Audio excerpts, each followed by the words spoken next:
8 नवंबर 2016 को अचानक पूरे देश में नोटबंदी लागू कर दी जाती है, जिसके तहत 1000 और 500 के नोटों को पूरी तरह से चलन से बाहर कर दिया जाता है।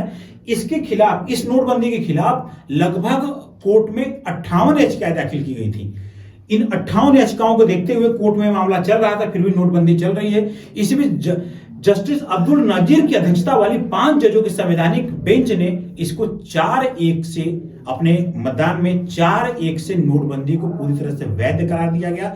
हम इसके बारे में बात करते हैं। बेंच ने कहा है कि आर्थिक फैसले को बदला नहीं जा सकता। वहीं जस्टिस बीवी नागरत्ना एकमात्र ऐसी जो हमारी उच्चतम न्यायालय की न्यायाधीश थी जिनके फैसले, जिनके विचार इन चारों जजों से अलग थे।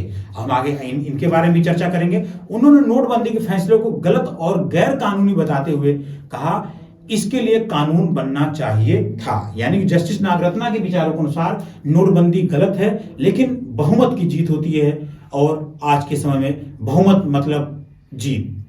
जस्टिस नागरत्ना के अनुसार नोटबंदी जो होनी थी वो कानून बनकर के होनी चाहिए थी। उन्होंने कहा नोटबंदी के कानून पर संसद में चर्चा होनी चाहिए थी।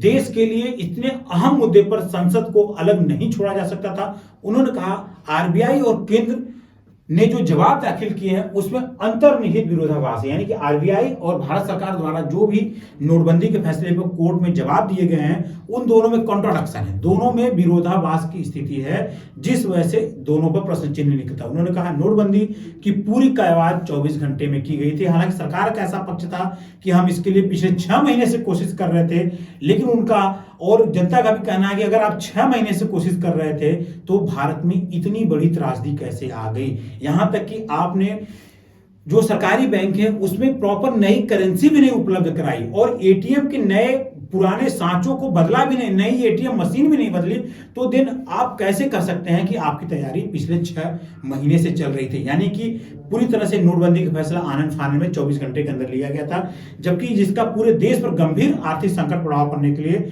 केंद्र इस प्रस्ताव को विशेष समिति के समक्ष रखा जाना चाहिए था। उन्होंने कहा कि आरबीआई ने स्वतंत्र रूप से इस पर फैसला नहीं किया था, इस मामले में केवल उनकी राय मांगी गई थी। यानी कि नोटबंदी पर आरबीआई की राय मांगी गई थी, हाँ या ना, उनसे फैसले के लिए विचार विमर्श नहीं किया गया था। यानी एक तरह से केंद्र की वहां पे देखा था तो तानाशाही कही जाएगी सेंट्रल गवर्नमेंट की, जबकि आरबीआई अपने आप में एक स्वतंत्र बॉडी है।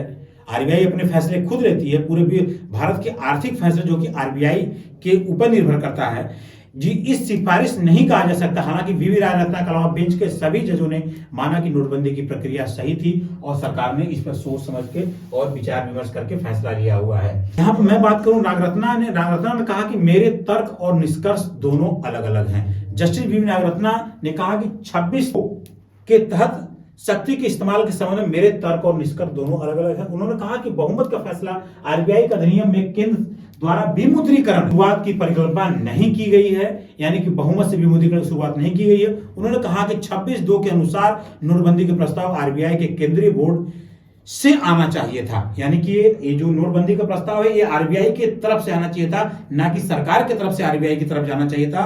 अगर केंद्र सरकार द्वारा विमुद्रीकरण की पहल की जाती तो इससे पहले शक्ति की लिस्ट 1 की एंट्री 36 से प्राप्त की जानी चाहिए थी, जो मुद्रा, सिक्का कानून, निविदा, विदेशी मुद्रा की बात करती है। जबकि विमुद्रीकरण का प्रस्ताव केंद्र सरकार से आता है तो यह धारा 26(2) आरबीआई अधिनियम के तहत नहीं है।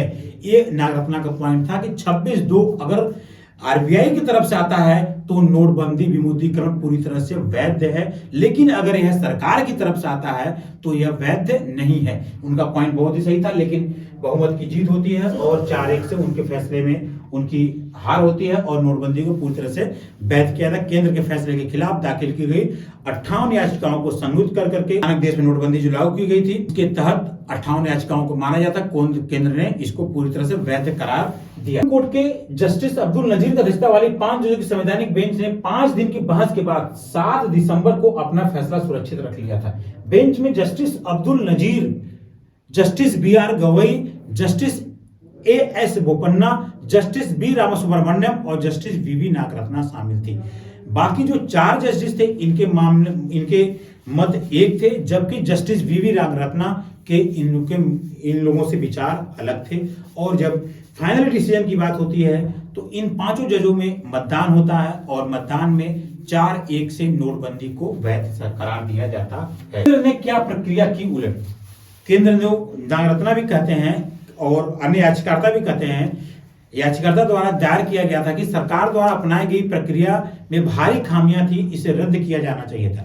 इस प्रक्रिया ने इस देश में कानून के शासन का मजाक बना दिया है और केवल आरबीआई के केंद्रीय बोर्ड की सिफारिश पर ही सरकार नोटबंदी कर सकती है, लेकिन यह प्रक्रिया ही उलट गई। केंद्र ने फैसला लेने के दौरान अहम दस्तावेजों को रोक लिया, जिससे सरकार द्वारा आरबीआई को 7 नवंबर को लिखा गया पत्र आरबीआई बॉडी बोर्ड्स को मिनट्स में शामिल है। यानी कि इसमें बहुत से ऐसे दस्तावेज, केंद्र पर ऐसा आरोप लगाया गया, ऐसे बहुत से ऐसे दस्तावेज है जो कि केंद्र सरकार ने अपने अंदर दबा लिए थे और उसको पेश नहीं किया गया था। लेकिन फिलहाल जो भी हो, नोटबंदी का जिन अभी खत्म नहीं हुआ है, क्योंकि अभी ये 5 संवैधानिक पीठ का फैसला था। आने वाले समय में 7, 9, 14 और बड़ी से बड़ी संवैधानिक पीठ बनेगी, क्योंकि नोटबंदी का जिन बोतल से फिर निकलेगा और नोटबंदी पर लिए गए फैसले फिर से पलटेंगे, क्योंकि अब सुप्रीम कोर्ट और सरकार के बीच में कुछ ऐसे मुद्दे आने लगे हैं कि जिनके बीच में, इन दोनों के बीच में कुछ ऐसे परिवर्तन होना स्वाभाविक है। आने वाले समय में और भी परिवर्तन होंगे। वीडियो पसंद आए तो वीडियो को लाइक करेगा, तो चैनल को सब्सक्राइब करेगा।